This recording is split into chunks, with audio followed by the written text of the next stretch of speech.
Managers, you did it. You complained so loud that I just had to fix the issue. So I've done it. Do your knees get weak around certain stoic men? Are you the kind that just wants to punish others for their lifestyles? I've compiled every boss that you guys demanded I answer for in the previous video, and I'm going to tell you exactly what each of them say about you. And let's face it, some of you won't like what they say about you. No Kanto 9 bosses, I know, I'm slow, get over it. We're gonna start with GQ or Kong-Q, however you guys want to say it. Actually, it's pronounced as Kong-Q. And when this man first showed up, your pulse quickened. For one of two reasons. Either his demeanor or his mannerisms made you uncomfortable due to his stoic, overwhelming presence. Or you thought, yes, daddy. Just saying, either way, you probably wet yourself a bit. But then you learned a bit more about him, and by then his name changed. And cause, like any truly stoic man, you never really know what's going on in that mind of his. If you are not one of the people who are into big, brolic Chinese men, like a certain man from Train to Busan, then let's face it, you are an insufferable ass. You think you are a wise guy giving good advice to those around you with your Confucius quotes and empty platitudes. And I mean, you might be right, but in the end, the way you go about it can be endearing to some, but others think you feel like a pompous ass. At the end of the day, though, you're probably the most level-headed and fair on this entire list, and like to at least hear all sides of an argument before you make your decision on anything. Moving on from GQ to Lehang, and for some damn reason, a lot of you guys love this man, but he antagonized the bad bitch, and as such, I think what happened to him was a good thing. Yeah, I said it. You also like another set of big brolic men, but instead of the Asian, he is Southern this time. I'm your huckleberry. The chances of you being gay is a lot higher if you like this guy. More so than maybe any on this list except for one. I mean, as much as I like GQ, both him and Lehang are surprisingly shipped a lot. If this is your favorite boss, you're probably hot-headed, always looking for a fight or challenge to the point that you're not endearing about it like Goku, but more so abusive with it like Battle Beast from Invincible. And you have a sixth sense of what could be considered fair. Well guys, we are ripping our way through this list, and who else is best to go in next other than Time Ripper themselves? And I don't want to be dismissive with this one, but you come off as a bit of a hipster. Just saying, for those of you who like this one. Saying you like Time Ripper is like saying Final Fantasy XIII Lightning Returns is your favorite Final Fantasy game, but only because you brought him up. If this is your favorite character, you are the kind of person who would like to be able to judge people who waste aspects of their life. And hey, at least you gravitated more towards the Time Ripper and not towards Jigsaw, right? From the hipster pick to the pick that's lost in time, we go into the last night.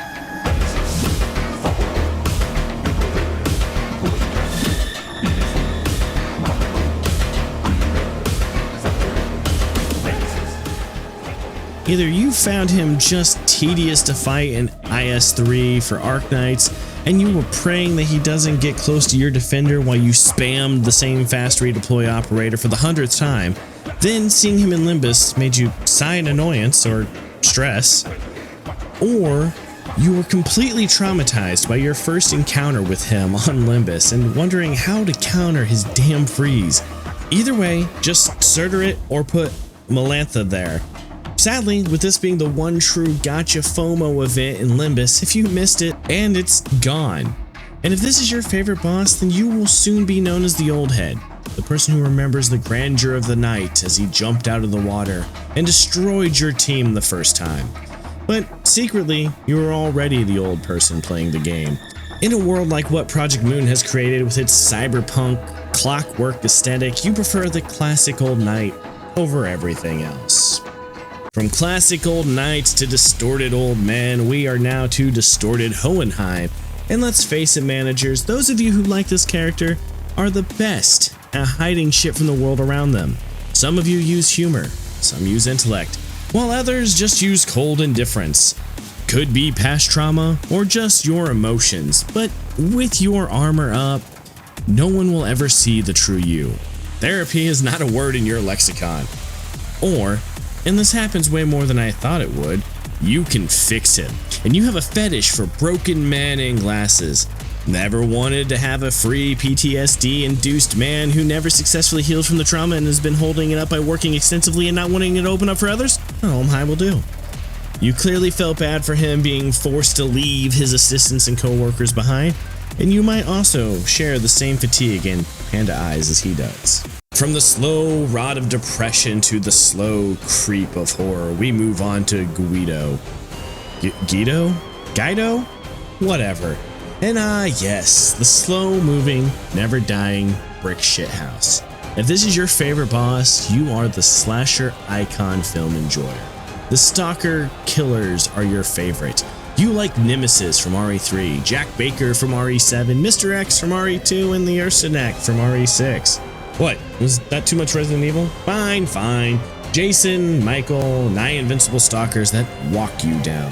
Or, you know, Arnold from that movie about being a robot or some shit.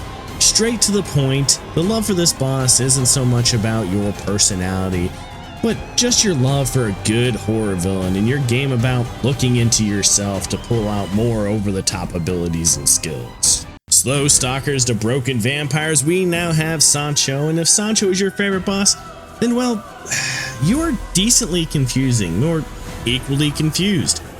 You might be here because you like the ally becomes villain arc in your games. However, let's face it, most of you show the quiet, reserved face to the world, but have that inner voice that always shouts out. Well, in your head at least. If you want to see my full thoughts on Dunn, I've already done a full video on that. Then well, this video right here. That some of their friends or even they themselves might call themselves a tad bit autistic. But if the Sonichcho part of the Dawn is your favorite boss, you're more likely to want others to take control when you get freaky. Speaking of freaky, we move on to the Blood Fiend trio. First off, let's get started with Nicolina here. And you are the prima donna. You like getting dressed up and Barbied by your partner.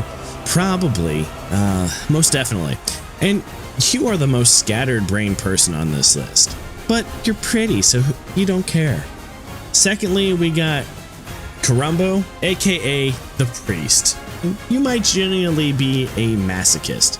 Probably felt like you've done something wrong and you want to repent by whipping yourself. You should really get yourself checked. Look, self-reflection is good, but self-flagellation is not. And on to our third, Dulcinea. It's the tits. It's not even the personality or the look, it's the fucking boobs. This even translates to the Raja ID. It's always the flesh, you hedonites of Slaanesh. Okay, but that's one at a time. What about the fight itself? Well, you guys like it when a plan comes together. When, after all the setup of a story, all the elements come together for a good fight. Honestly, Project Moon already did this with Ahab's crew, so it has to be the vampire over pirate aesthetic that's bringing this one home to you over the other. And now, we come to a certain someone's favorite. Now, most of you had the decency to leave a comment in the last video. Claymantic, however, made a whole damn reaction video. So now, no pausing here, man. It's time for you to listen. Oh, you thirsty, Otis-loving simp. Look, I even brought you in to say your bit. Welcome back, guys. I'm homosexual and gay. And I also brought your audience from your live streams as special guests. And Clay, come on, feed your damn gimp already. He's starving. In all seriousness, though, if this is your favorite boss, you are into some serious kink.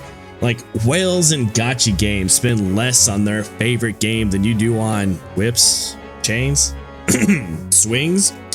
And when I say whale, I mean bored Saudi Prince level whale. You tied up, them tied up, the 7 men in your basement tied up. It don't matter to you. Any hole will do. Clay, I've been enjoying our war, brother. I hope you can come up with better jokes than just unk all the time. I thought you were here to entertain us. Are you not entertained? And, on pause, welcome back, Clay. Yes, you are a bit entertaining to answer my question. And just for you, boom, boom, I'll one-up suppressed here.